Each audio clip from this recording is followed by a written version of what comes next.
ചണ്ഡമുണ്ടന്മാരുടെ സൈനികരുമായിട്ടുള്ള വരവോടുകൂടി അംബികാദേവി തൻ്റെ കോപം നിറഞ്ഞ മുഖത്ത് നിന്ന് ഭയങ്കരമായ കാളിയെ സൃഷ്ടിക്കുകയും ചണ്ഡൻ്റെയും മുണ്ടൻ്റെയും തലകൾ വേർപെടുത്താൻ അംബികയല്ലാതെ മറ്റാരുമില്ല.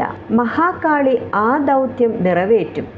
ദേവി ഒരു ഹൂങ്കാര ശബ്ദം മുഴക്കി.